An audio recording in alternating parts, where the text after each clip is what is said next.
93 FM. Radio. Bonjour. Est-il normal que les hommes politiques apportent leur soutien aux enseignants de l'OTS ou de l'OTA? Est-il politiquement correct pour les leaders de partis politiques d'apporter leur soutien aux enseignants en demandant à l'État de payer leurs dettes ou de signer leur statut spécial révisé? Plus loin, le président national du RDPC peut-il apporter son soutien aux employés grévistes d'une entreprise privée sans qu'on écrit à la récupération politicienne? Nous répondons par un gigantesque oui, un gros oui. C'est normal, c'est politiquement correct, c'est même légitime. Pour comprendre notre gigantesque oui, il faut tout simplement interroger la finalité de l'activité politique, les fonctions de quelqu'un qui se dit homme politique, les répertoires d'action de l'homme politique, l'esprit du politique. La finalité de l'activité politique, c'est la satisfaction des besoins du peuple qu'on conduit ou qu'on compte conduire. L'arrivée au pouvoir, c'est pour défendre le droit du peuple au bien-être. Les luttes pour la conquête du pouvoir, c'est pour chercher à défendre les droits du peuple au bien-être.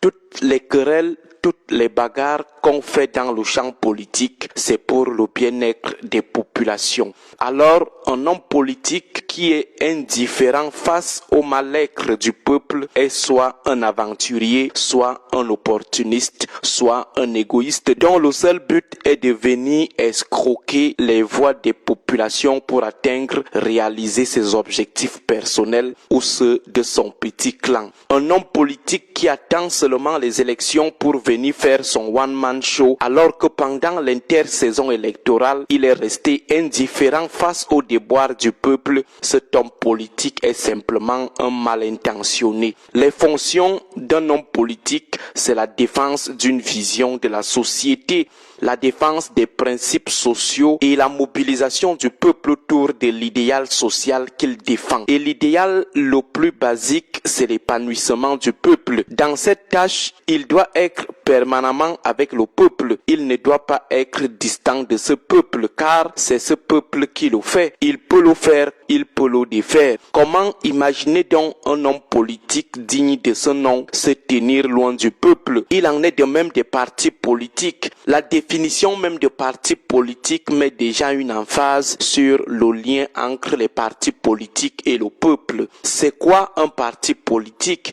Un parti politique est une organisation durable possédant des ancrages locaux et dont l'objectif est la conquête du pouvoir au moyen de la recherche du soutien populaire. Un parti ne peut donc atteindre son objectif que s'il bénéficie du soutien du peuple. Alors quel serait ce parti qui atteindrait le soutien du peuple, le soutien électoral du peuple, les voix du peuple, alors qu'en retour, il n'a jamais soutenu le peuple dans la quête ou la défense de son bien-être? Il y a également que parmi les fonctions d'un parti politique, on a la fonction tribunicienne, c'est-à-dire porter haut les revendications des populations. Un parti politique est aussi avant tout un haut-parleur du peuple. Il est sa voix, la voix des sans-voix, aussi bien dans les arènes institutionnelles que non institutionnelles. Les hommes politiques sont des porteurs ou des défenseurs des causes populaires. Ils opèrent à cet effet dans la transformation des problèmes sociaux en problèmes politiques. La transformation politique veut dire établir un lien entre les problèmes sociaux et ceux qui ont le pouvoir de résoudre ces problèmes sociaux. La politisation des revendications sociales relève donc d'un exercice normal d'un bon parti politique ou d'un bon homme politique. Un parti politique ou un homme politique qui abandonne le peuple avec ses problèmes devrait s'abstenir de solliciter le soutien de ce dernier le jour des élections. C'est du donnant-donnant.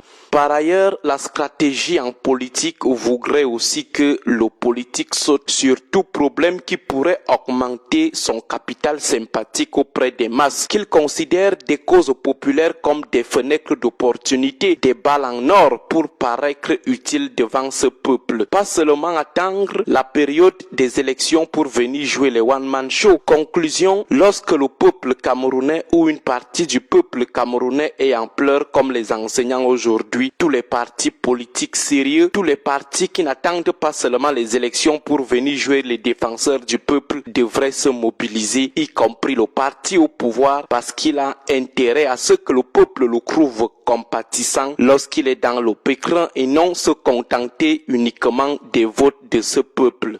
Le problème au Cameroun, c'est qu'on a mis dans la tête des gens que le parti au pouvoir et ses élus ne peuvent pas défendre les causes sociales. Et la défense des causes sociales, c'est faire de l'opposition politique, c'est chercher à déstabiliser le pays. C'est ce qu'on a mis dans la tête des gens. Du coup, les gens de l'ogre de 82 ont institué un régime de diabolisation de toute forme d'intervention du politique dans les revendications sociales, de sorte qu'aujourd'hui, on a des partis ou des hommes politiques qui ont peur d'apporter leur soutien au peuple dans la défense des causes sociales ou socio-professionnelles comme la cause des enseignants. Bonne journée à tous et joyeux anniversaire à nous-mêmes. 93 FM.